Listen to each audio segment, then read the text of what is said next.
Hey everybody, Larry Powell here, your host for Studio HFL, and this is HFL number 139. And today's guest is the founder of the New World Orchestra here in Indianapolis. It has since been rebranded as the Indianapolis Youth Orchestra. And of course, Susan's going to give you the lowdown on how that group came to be. But before we get to her interview, of course, we got to tell you about the show sponsors. Messina Covers is not just any other case company. David Messina and Erica Howard design and produce some beautiful cases that fit both form and function. And you can choose your case design, fabric, and trim color, add custom engraving, and more. And of course, you can find out more at messinacovers.net. Peter Pickett and his crack team of craftspeople are continually innovating and providing the trumpet community with spectacular options for stock and custom mouthpieces.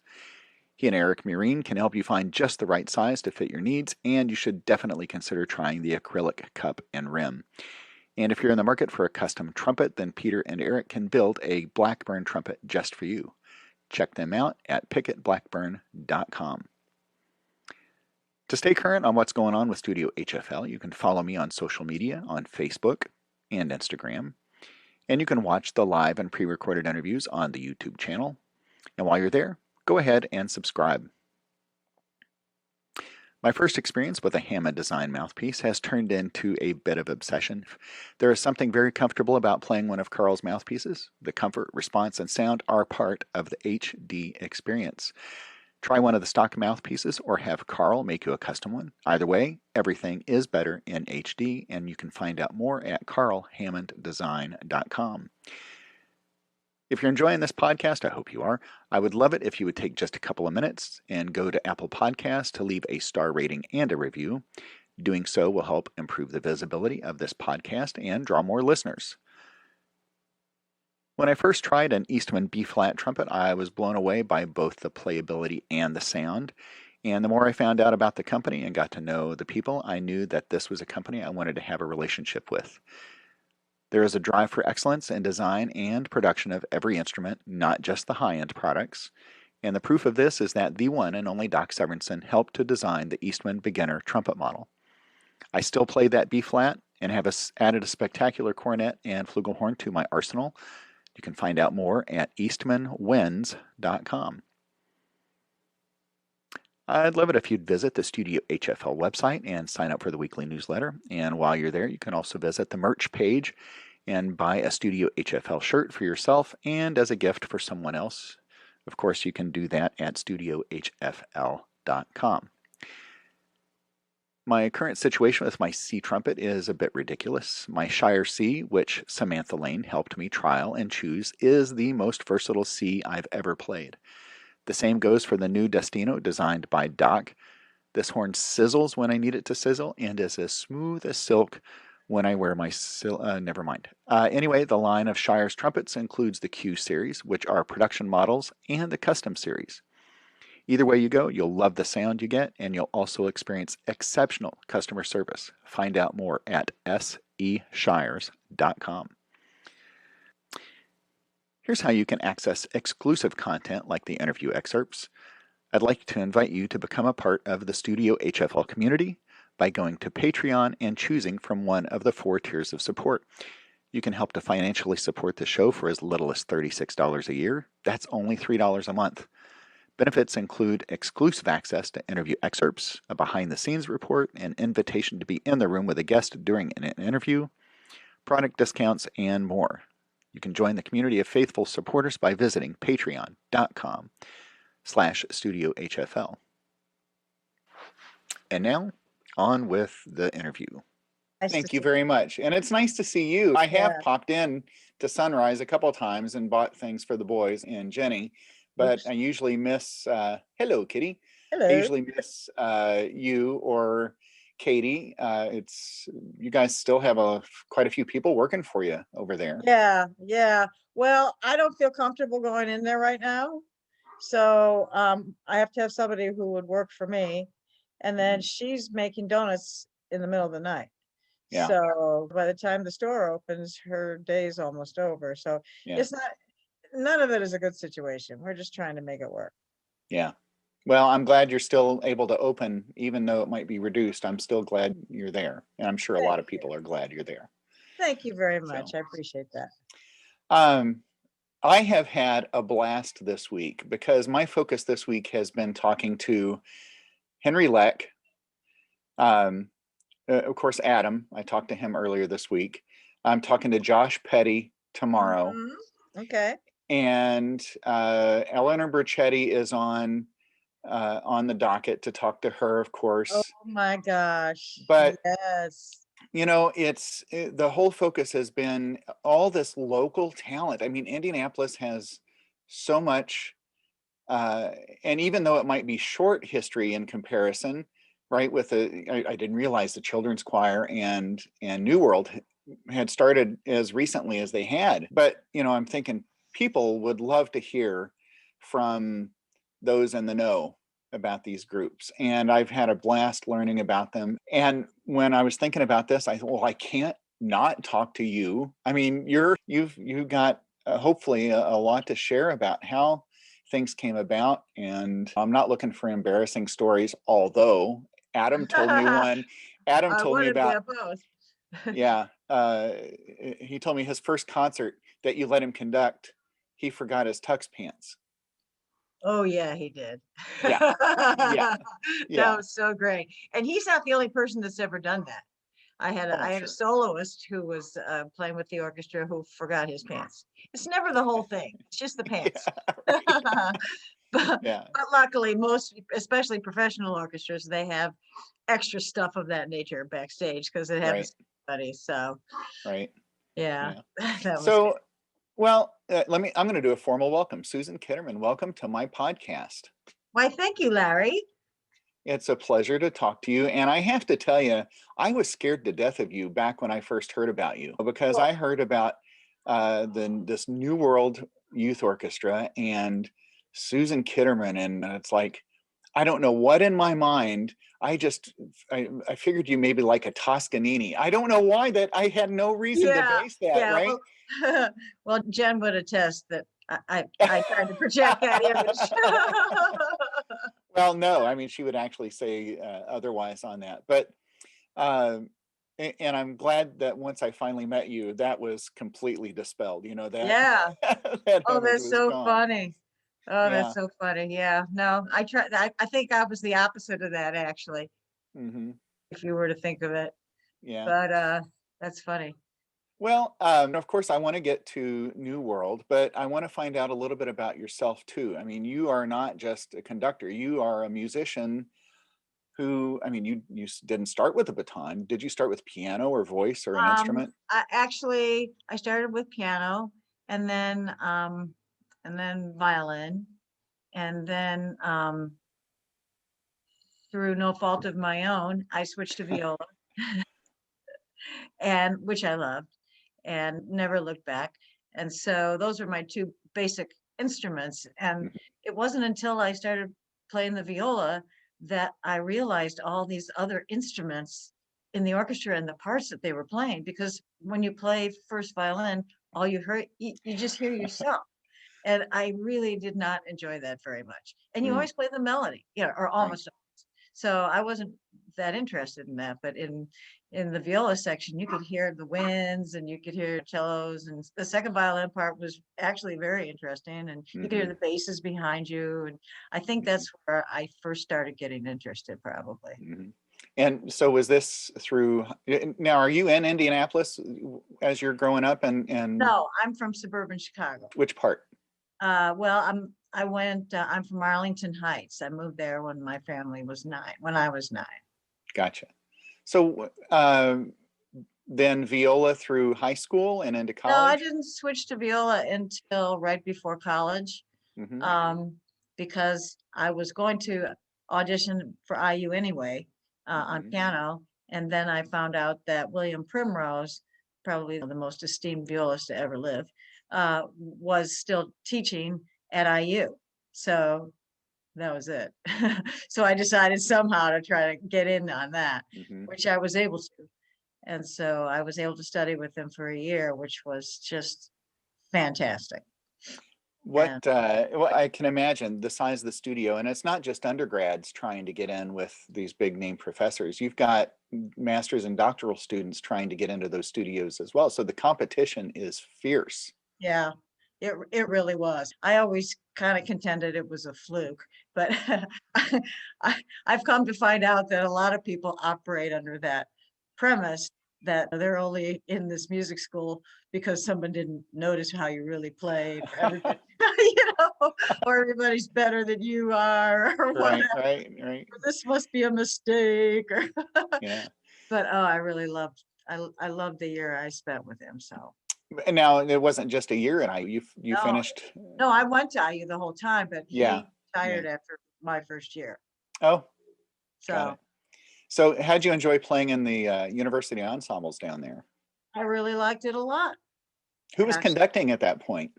Oh gosh, Keith Brown was conducting, Fiora Contino, who was my idol. Mhm. Um, who was that guy I couldn't stand? Oops, I probably should say that. His That's last, okay. I can't think of his first name, but his last name was Bacano. And he was the kind of conductor that would make mistakes, but then he would blame them on someone else. And everybody's going, dude, we know you did it. Yeah, right. So actually, I learned a lot from him, which was if you want to maintain your podium on integrity, one of the things you have to do is admit when you've made a mistake, Mm-hmm. Mm-hmm. which he never did. Let me get my Well, that is a mark of I think a good conductor who will admit and not be so serious about that. And Stan DeRusha is somebody that I can think of who was very serious about things, but he would make mistakes, and right, of course he owned up to it. He had a great sense of right, humor about that sort of thing. right. Right, that makes everything a lot easier. But Yeah, anyway, I learned different things from different people. But yeah. for Fiora Contino, what was amazing for me with her was she was the first woman I'd ever seen conduct. Um, the the conductor of the Chicago Symphony Chorus. Hmm. I can't think of her last name, Margaret Hiller or something like that. She was female, but somehow that didn't count. I don't know why. Well, But and so few, right? I mean, Joanne Falletta and Maren Alsop are the only two that come right, to mind right away. I'm sure right, well, I know there are many others out right. there, but Well, they in weren't fact, out there then. I mean, no. sorry about that. There was nobody.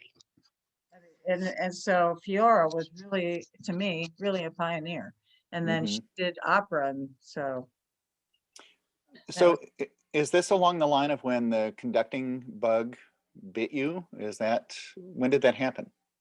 well, I don't think it bit me then. Um, it bit me when I started working with students that were fairly good. Um, and I enjoyed it. I was working at Carmel Junior High, and I had started the string program there in the late '70s. And my students, by 3 years, go by and they can play pretty well. And Mm-hmm. I'm like, wow, this is cool. We can do all the 5 parts. This is really fun. Next thing you know, you add this, you add that, and next thing you know, well, there's a score. And and that's kind of how it went. Yeah. There was no plan to be a conductor at all.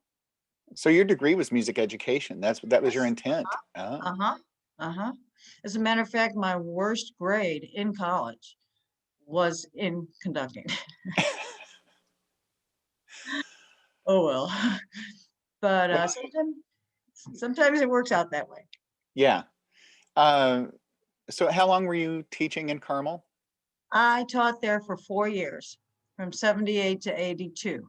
Hmm. And And you then, started the spring program. That's fantastic. I had no idea that. Well, there's still so many. There are now so many string programs across the city. It's like you just kind of expect that everybody always had them, but no, they obviously did that's not. not the case. No, Yeah. no, no, they had Pike had one, North Central had one, Southport had one, not many. Not Oh, many. Betsy Levin, right Yeah. down at Oh Southport. yeah, Yeah, down at Southport. She was a dynamo. Yeah. yeah. Yeah, she really knew how to do it. But I anyway, student taught at Southport High School. Jeff Furr was the band director, and Betsy was still there, but I got to observe her teaching quite a bit, and it was impressive. Of course, she had a terrific program down there. right. Oh yeah, she was awesome. Yeah. I'm trying to think of what, and her sister was a cellist. Oh, that's right. Radomski. Yes. Kathy Radomski. Oh my gosh, I can't believe that name actually popped back into Yeah, my head. yeah. Wow, you're something. Those are the early days. Yeah, yeah. So what happened then after Carmel? What was the next transition? Well, after Carmel, I just decided to start a small chamber orchestra. I had a studio of about 35 private students. Wow. And that kept me pretty busy. And I had access to a space where I could have a rehearsal if I wanted. So I had most of my students were going to do it, and other kids that were from Carmel. And then I thought that maybe the other string programs would let me come in and tell them about what I wanted to do. That was what I have to say is Dick Dennis, who was from North Central. Yes. He was so gracious and let me come in and really got me my first high quality players, because the Carmel program was just as old as I'd been teaching in it, 4 years. Mhm. So I remember I got a really good bass player and a couple really good fiddles, and that's basically where it started. That's But terrific. I'd forgotten about Dick. And wasn't his wife also a musician? yes, yeah, she was a flute player and All right. teacher, and yeah, but and he totally didn't have to do that, because he could have. How old was I? I was like a 28, 29-year-old person and trying to start an orchestra, and most people were just looking at like, well, why? And you're thinking, why not? Yeah, and I'm like, I guess I didn't see a lot of the roadblocks that were being put up that much. I just thought it would be really great to do it. Mhm. And there were no rules, basically. If you could play up to my standard and you came to rehearsal, then you were in.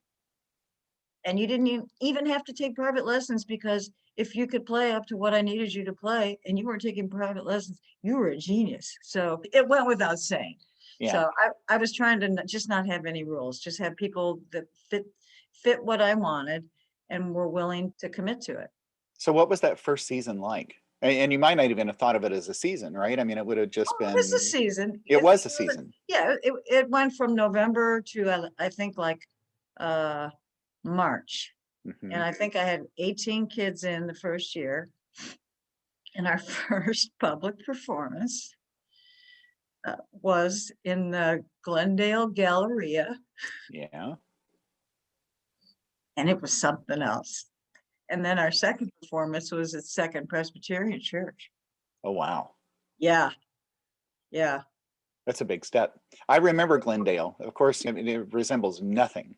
Oh, yeah. Back But it then, used to look like. that was a hot place. Yeah. Yeah. But we Yeah, played. I remember all kinds of groups playing there. And of course, the community would show up for those. I mean, Yes. everybody would show up. Yes, yes, yes. So that was our first public performance per se. Mhm. And then the church was our second one. And that was a perfect acoustic space for this, little group. They felt over the moon, like, oh my gosh, we're playing in this. Mhm. And they sounded really good. Mhm. I remember doing a Vivaldi piccolo concerto, because Mhm. I had started to bring in flutes that could also double on recorder and, stuff like Oh. that. And then by the second year, I had small wins, and it just kind of went from there. We just Had kept adding it- when we needed it. Had it been named yet, or was this? It was named from the very beginning. And how'd that come to you? Was it in a dream? Was it a vision? No. Well, I really, first of all, especially at that time, the New World Symphony was by far my favorite orchestral, and the viola parts are fantastic in it. So I really like that symphony. And then it had special meaning to me because we were doing something new, and that all the kids that would be in it would be pretty much playing these masterworks for the first time, and it would be like a whole new world for them. So that's what I thought. Perfect. Yeah. And that's the Uh, truth. well, that's a great story, and it's a fantastic piece. I've only been, well, I've been fortunate to play it twice, but only twice in all this Oh, time. And I just wish it's kind of like Beethoven 5. You wish it would come around as often as Beethoven does. But mhm. uh, so this, you've got 18 kids. So I'm imagining even programming, you're probably thinking Baroque or light classical. You're doing Yeah, Mozart, yeah. that sort of Well, thing. yeah, we graduated into Mozart. Actually, I think we went Haydn first before uh, Hmm. Mozart. Um, but yeah, and it was pretty quick. Hmm. People, all of a sudden, people started asking if they could play. We got a couple oboes the next year, and I think one bassoon, which is all you needed for most of that literature. Right. Uh, yeah, it was great. I can't remember exactly what the instrumentation was, but we could do different things every year that we couldn't do the year before. So when did the wheels start to turn, or did you already have a plan, like a 5-year plan, or were you thinking long term at this point, or just making it to the next season? Not totally at first, but I think my grand vision that was kind of not even associated with what I was doing there was to establish a school for the arts in Indianapolis. That I didn't know if New World would be the vehicle or what, but that was my grand vision. Is Well, and according to Adam, it's still a vision is still, for, yeah, yeah, right. and I was thrilled to hear him talk about that the other day. But Oh, good. I'm glad he talked about yeah, it. Yeah. yeah. Well, I had wished so many of my students that were in the orchestra, that would have been a perfect scenario for Hmm. them to be able to go to an enriching environment like that where their talent could be appreciated and nurtured and built into the day, Hmm. etc. So, but anyway, So now yes, you've got kids coming not just from Carmel or North Central. You say you've got people starting to come from some of these other school systems, and yes, yes, which was really cool. I started to get um, kids from as far away as Lafayette. That was awesome. hmm. Um, and it just started growing Hmm. because they heard about the orchestra and that it was kind of not that it was conducted differently than a normal orchestra, but it just was. I think the students felt like they were participating more in the process. They weren't just showing up to the rehearsal and then playing for 3 hours and then doing a concert and then getting more music. It was much more organic than that. Hmm. I felt it was. So, and I, Well, and I would think too, of course, you're going to be teaching, you're going to be educating along the way, but it's a very different environment than a school orchestra, right? So mhm, it's like showing up to, for them, like a professional situation where they can come and just play and right, work on making music. right. And let's not forget, they don't have to be there. No, unless it's their parents making them there, they don't have to be there. It's not a Right. class, it's not a job. And for many of them, it's the highlight of their week. Hmm. They Hmm. look forward to being together, as it was mine. And I played in a youth orchestra in high school. Just getting to be around other people that played, well, and making music. Oh my God. Right. Yeah. So, of course, as a trumpet player, I want to know, when did you first program Mahler 2? That would be the fifth of never. Yeah, yeah. Well, but of course, you did eventually get to play some of the bigger works that involved Yes. all the winds, brass, and percussion, Mm-hmm. and Mm-hmm. harps and all that. Yep, all that. Yeah. And we even did a piece that did not include strings, just included winds and brass and percussion. Trying to Hmm. remember, I think, what was that? It's not Karel Husa. No, is it Shostakovich? A concerto for I think it was for Oh, piano and well, that has winds. strings. That has strings in it, though. Then that's not it. But it didn't have strings, and I was petrified to do it because the strings I know. Oh, And so they're my clothes. And then I can, just say what I need to with the winds and brass. And I know what I'm doing, but strings are there and they're like my comfort blanket. And so they weren't there. So there was first row winds right in front of me. Yeah, It was a yeah. lot different, but it, as it turned out, like most things I'm really afraid of, it turned out to be a wonderful experience where Hmm. I grew so much through that piece. Hmm. It, A little bit of a left turn here. At this point, are you still the administration, or have you got a team now alongside you? with the orchestra, Yeah. I'm not at all involved. I am No, really, I meant at that oh, point early on. but that, Yeah. okay. Oh gosh, let me think.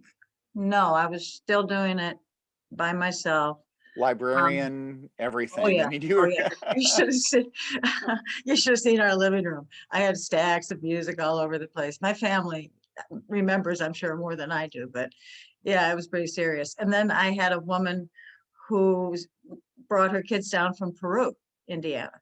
And that was pretty much of a trek. So Mhm. she stayed and just started kind of helping out. And then she ended up being my main person who did everything for years. And I couldn't have done anything without her. Copied Mhm. music, did all the personnel, and Mhm. helped us with everything. So that was really crucial. Were you looking for funding at this point, or were there grants, endowments, any? I mean, Lily, I know, has been a big supporter of a Mhm. lot of things, but were they involved early on?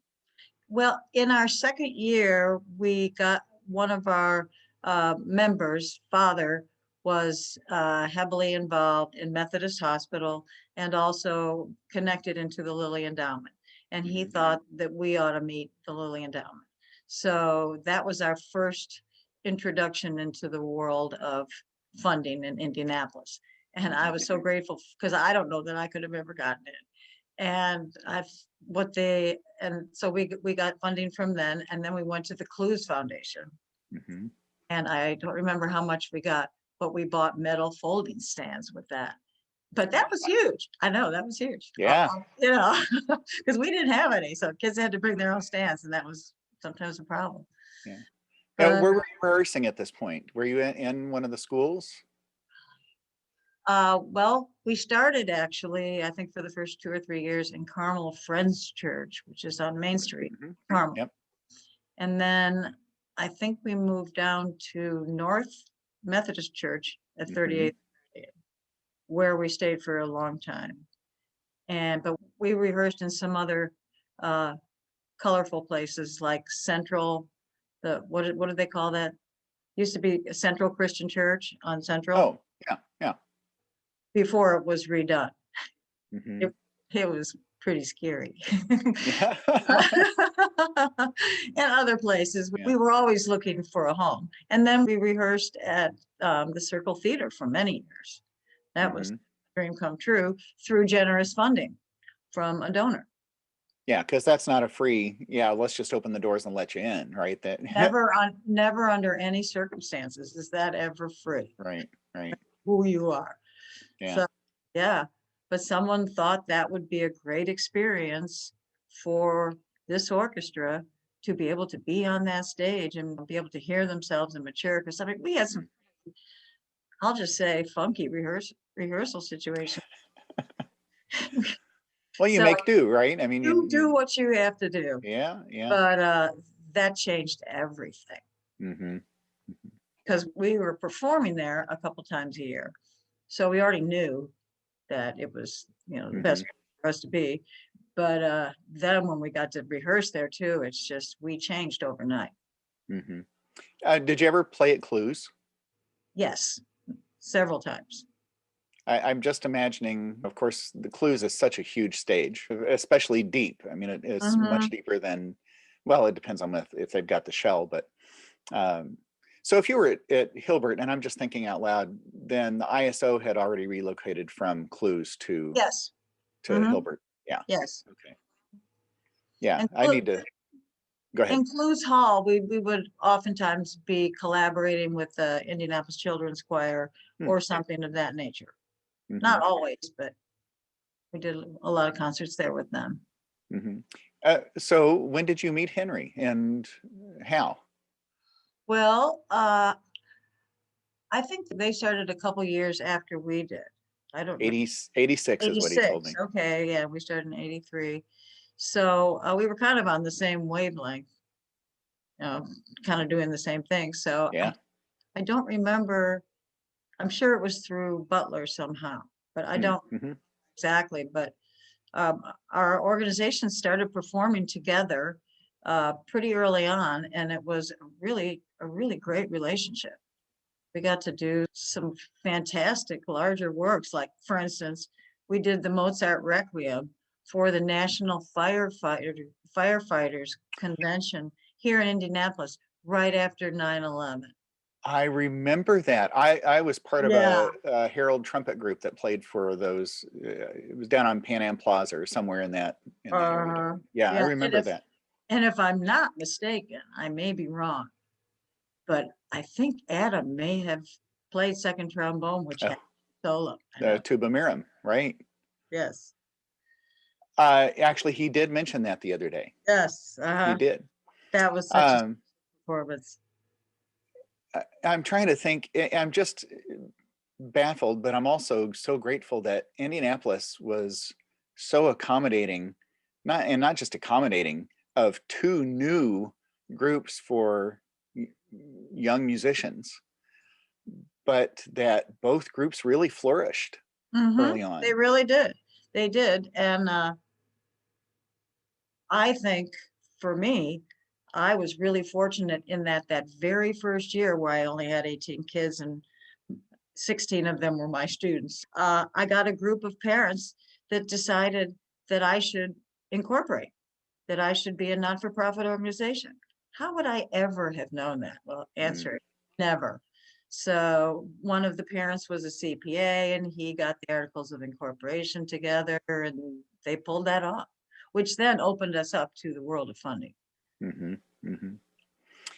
Mm-hmm. Do you remember the first season with like full orchestra, where you had the full complement of instruments? I don't, gosh, I don't. Well, and that's just it's kind of a side question. It was just one group at this point, though, right? I mean, now there are several levels. There Right, are, I think, three there are orchestras. 3 levels, yeah. When Um, did that start to split?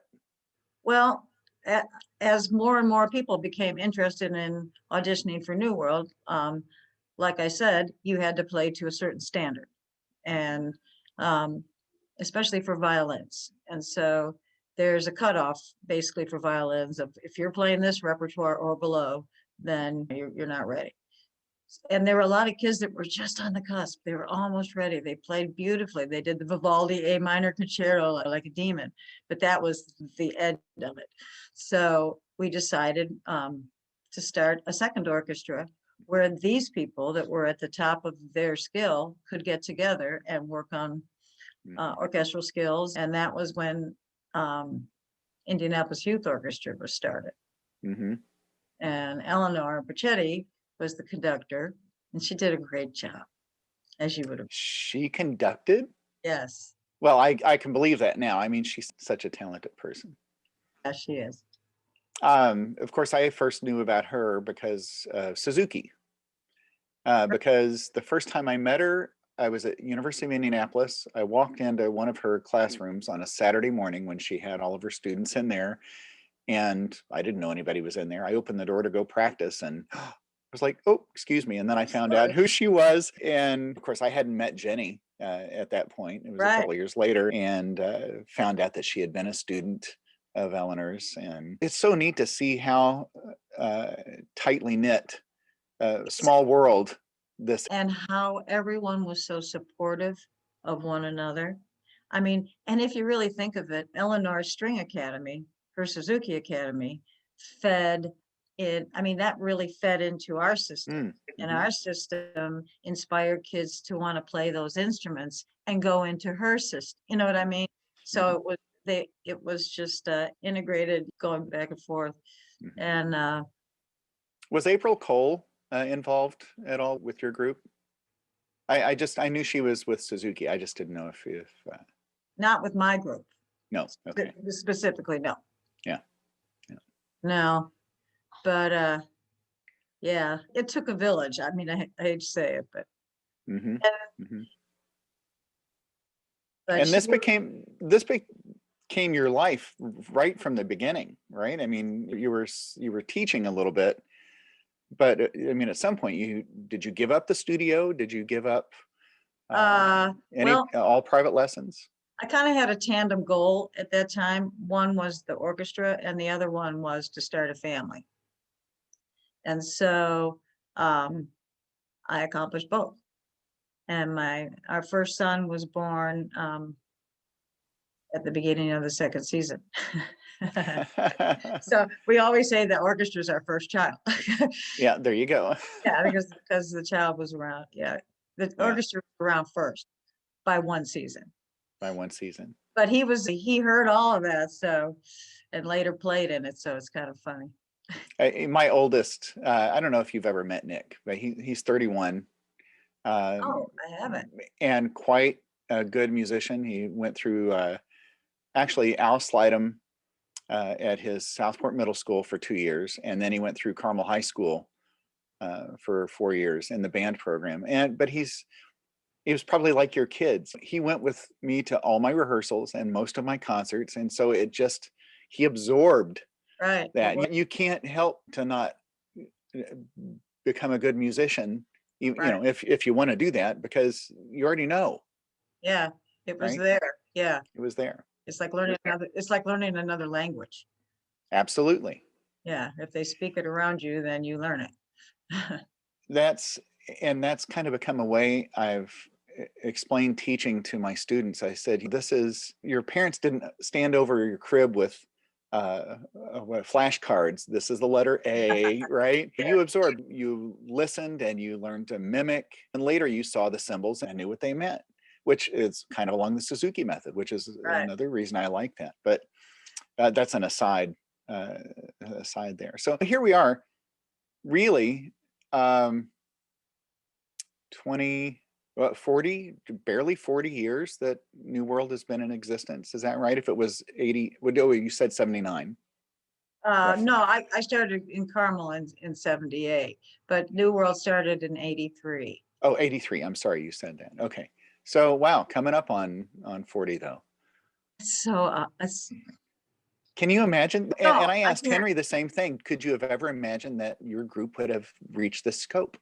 No, I'm sure. Well, I can't speak for Henry, but speaking for myself, I was always just looking to the next concert or the next season or what I'd messed up in the last concert or stuff like that. I absolutely didn't think 20 or 30 years down the road, I couldn't imagine that. Mm-hmm. Couldn't imagine. And now Well, that I see it, it boggles my mind in a good way. Yeah. So before we get to the transition, I want to ask about some really, truly memorable performances with those early groups, those early years. Mm-hmm. Of course, you mentioned the Glendale, that first performance, and the one at Second Pres. Of course, those are going to be special. Well, and then you said the firefighters, International Firefighters, or whatever that thing was. Firefighter games. I remember that now. Yeah. So what? So what other things stand out to you? What other performances? Well, a lot of performances, it's a combination of the piece and where we were and the way we played it. It's like the whole package deal. Mm-hmm. And there was, I don't remember exactly what denomination it was, but it was a Christian church, a 16th and Central. Oh, maybe Episcopalian, I don't know. Mm-hmm. It is Episcopalian, I remember. Okay. And I'm sure the symphony will come to me while we're doing it, but it's almost never played. And oh my God, it was so transcendent that I just couldn't believe it. I was so happy, like for days. I just couldn't believe they'd played. They'd really unlocked the piece. Mm-hmm. And that's what I was always hoping for with them, was to really hear what the piece was trying to say, mm-hmm. and hopefully get it out. Was there ever any repertoire where you thought, oh, I'm not ready for this? Or were Not you just really. ready to jump into any score? Um, well, I probably spent more time selecting repertoire than any other thing that I did with the orchestra. I just would meat grinded to death, going over my repertoire books and different things all summer long, picking all my Mhm. repertoire for the year. How would this complement this, etc. So I would try really hard not to pick stuff that I couldn't do. But every once in a while, stuff would come to me. Mhm. Uh, and I would be really hesitant. I would be like, I'm not sure I could do that. One was Kiko Abe, Prism Rhapsody. It was a really stark piece for uh, marimba, and it was tough, tough, tough. And I think Glynis Johns made it really popular. Mhm. And one of my young artist competition winners won with it, the only one that ever won on a mallet instrument. Mhm. I tried to get him to change to another piece, any piece, Any piece but that. any piece. I said, I'll do it. And he said, no, you'll really like this once you learn it. And Mhm. he was so right. It was a fantastic piece. Mhm. But I was usually afraid of what I didn't know what was going to be in there. Mhm. But you just study until you figure it out. And I Mhm. really enjoyed that part also. I Mhm. really enjoyed score studying a lot. With all the regional orchestras, we typically get one performance. You do a rehearsal cycle and Mhm. one performance. Of course, the major orchestras, they usually get two, and of course, the bigger cities, three or four concerts. What was that? What was the situation with your group? Did you get more than one opportunity to perform a program? Well, until maybe 15 years before I retired, we tried to do each program several times because Mhm. you're right, you grow and each time. So to put all that effort and energy into it and just do it one time, well, you might have made some mistakes that you're sure that if you played it again, you would not do that. So yes, we tried to do that whenever possible. And Mhm. sometimes it was hard to fit that in because you also need to move to new repertoire and you can't be taking time playing old stuff when you really need to be rehearsing old stuff. So sometimes I would just stick one piece from the first concert in the second concert, Mhm. just keep in them. But yes, we got to do that quite a bit. Mhm. So let's think about this transition from you to Adam.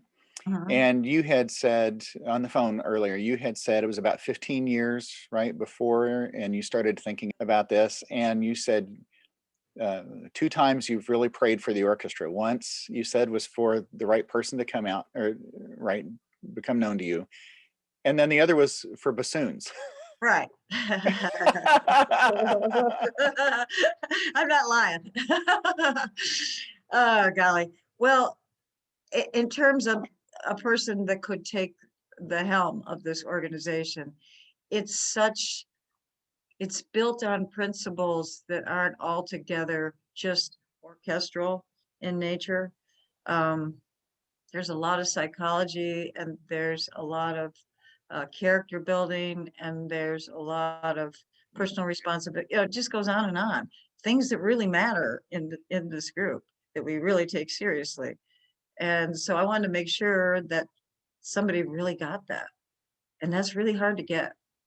It's a big scope. But it's also, I mean, it's obvious that Adam came through your program, so he knew it from both Yeah. sides, How perfect was that? I know right? it totally. And looking back now, I'm like, oh, you clever. This was the only way you could do it because that's the only way that they would really know what it was about. Because Hmm. if you haven't gone through it, you don't really, it's kind of hard to say. But But yeah, to appreciate the history and the importance of the relationship to the city, right? right. If you brought in somebody from out of town, I mean, where's Mhm. the connection, Right. right?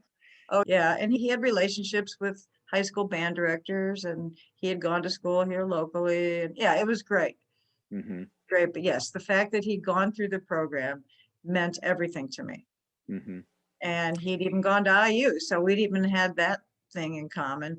And Right. we kept in touch the whole time after he graduated. And I knew about his struggles trying to decide whether to be a musician or even go into the ministry. I mean, it was like, whoa. Oh.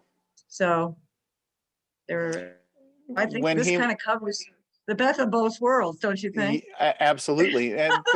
But did he give you an idea that he wanted to conduct before he had left New World, or was that No, something not at he all. approached No. afterwards? Well, it was when he was getting his master's. He got his bachelor's at DePaul, and then he went out and performed with the performing troupe for quite a while. And then he came back and started his performing master's at IU and started visiting New World and just kind of hanging out. Mm-hmm. And one thing led to another. And I asked him if he would be interested in performing, rehearsing a brass piece. Mm-hmm. He said, that would be great. And that led to the no pants incident. Right. and the rest is history. Yeah. Fanfare for the Common Man, I think he said, was what Exactly. opened that program. Yeah. It was great. It was great. Did it totally without a score. It just was wonderful. I just saw it right there in front of me, like, okay, this is good. Well, that was going to be my next question, is what were you feeling? What were you sensing at that point? And you just answered that, like, this is good. This is the right thing. Well, yeah, I was sensing two things. One, this is fantastic because he's just organically moving into the orchestra and they're really liking him. And then the second one was, hey, he's doing that maybe better than I could. So a little bit of that too, but that's healthy. Mm-hmm. I was so happy to see him up there doing that. And the kids really responded to him. And it was a good thing from the start. My first experience with him as a conductor was the Indianapolis Ballet Theater last year, 2019. Oh, And he yeah, conducted Nutcracker. right. And from the first rehearsal, I was impressed, not just by he knew where to wave the stick and how to wave the stick, but his rehearsal technique, his demeanor. Uh-huh. And even though I knew he was associated with youth orchestra, he didn't treat us like youth. And I bet that's the way he conducts the youth group. Well, And yeah, that's the secret of New World. You don't treat them like youth. They're yeah, musicians. yeah, And then they respond accordingly. yeah. Yeah. But And very talented. I had a blast playing under the baton. I told him I missed playing it this year. I'm not getting to do Nutcracker, yeah.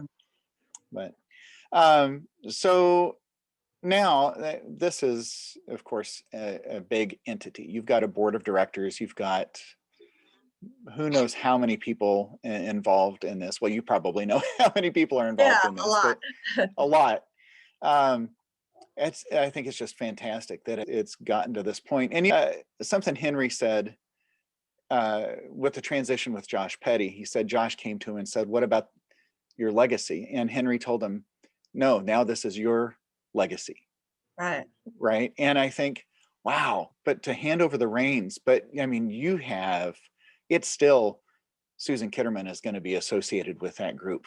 I mean, that legacy is intact because of what you've done for the community and for how many kids that came through that group. That's fantastic. Well, that's really nice of you to say.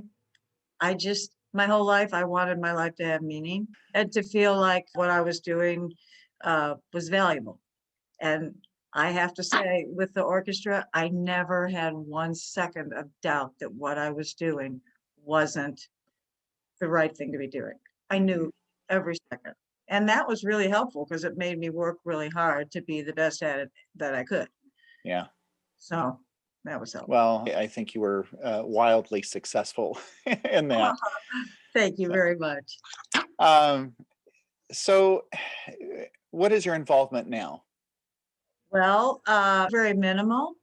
For several years, it was not at all because I thought it was really important for Adam to be able to establish himself with his own organization. So my game plan was not to really make an appearance or anything until the last person that I knew in the orchestra was gone. And I almost made it. But when I go to performances, I keep a really low profile. I just enjoy hearing them play. Yeah. But it blows my mind how good they are. Mm-hmm. Mm-hmm. I mean, I knew they were good, and I would brag about them, etc. But I was always thinking about the things that could be better. I didn't realize the miracle in front of me of all of these people playing together, and oh my gosh. So that's been the best part of retirement, is being able to see that. Yeah. Because I had my nose to the grindstone that whole entire time. Yeah. So yeah, it's You, really you mentioned the music part. You said playing music together, but the together was as important, right? That community, that sense of belonging, right? That Jenny speaks very fondly of. She's proud that she was part of that group, and Sarah, her sister, is very proud of that too. And I just think that speaks volumes right there. It's well, but you because know they're what gonna. else? They gave a lot to the organization. Both of them in their tenure gave a lot to the pieces they were playing, which is what made them successful. And that's how I always felt when I was working with the orchestra, was everybody was really trying to, yeah. So, and Jenny and Sarah, of course, they did. Yeah. So, Yeah. sure. I'll make sure they hear that. Yes, please do. So, Absolutely. how's retirement? Well, it's good. I'm not really retired per se. I'm just Nobody ever is, right? no, but it's good. It's just I'm working really hard with my family at the bakery. Not so much right this second because of the pandemic, but I'm working behind the scenes as much as possible, bothering. Hey, do this, do that. Yeah. But and hoping for the day when I can come back in there. I'm hoping lots of recordings, archival, or things that I could get a hold of, maybe to incorporate some pieces into this. Sure. If you want to think about what that might be, right? I mean, I don't know what to ask for other than Dvorak, New World. Well, but actually, the recording that was on the B side of that CD, that was of Bill Hudnut doing Peter wait, and the that was Wolf. the mayor. Yeah, he just passed away like last year. Right. Yeah, really. Oh, wait, I interrupted. You said Peter and the Wolf? Yeah, he did Peter and the Wolf. He narrated it. Oh yeah, he was so great. He was so great. He was so nervous. It was hilarious. And what was really great was, at that time, his son was 4. And his son grew up to be a double bass player, because he would go to rehearsals and sit in the circle later when his dad was practicing, and he saw those basses and fell in love. Wow. No. So, Well, but anything, I don't know. It depends on how much music you want to play. well, I'll email you, and maybe we'll just get a few ideas together for that. And no, this has been such a treat to sit and chat with you. You made me remember things that I totally had forgotten. But really, one of the most challenging parts every year was finding a place to rehearse. That I would just dream of the day when we would have our home, to build a building or something like that, which of course is its own nightmare. So being able to be at Butler right now is the closest that we could probably be. And we didn't have to put in all those millions of dollars that the ICC had to put in. So we kind of looked out there. But yeah, it was tough not having a place to be. So, but that's what you do. Yeah. Well, I look forward to running into you at Sunrise sometime in the near future. Yeah. And or on the street, somewhere when we can actually hug and not have to worry about masks and all that sort of thing. For sure. For sure. I want to give you a super hug, and also Jed. So say hello to her for me. I will. Hey, thanks for joining me today for my interview. Hope you enjoyed it. And if you want to hear more, you can visit patreon.com/studioHFL. By becoming a supporter, you can have access to content that is exclusively available to my Patreon patrons. which would include excerpts from interviews. I'd also like to remind you to visit Apple Podcast and leave a star rating and a review, and don't forget to follow me on social media. Thanks again for being here and listening, and I hope you come back for another interview next time around.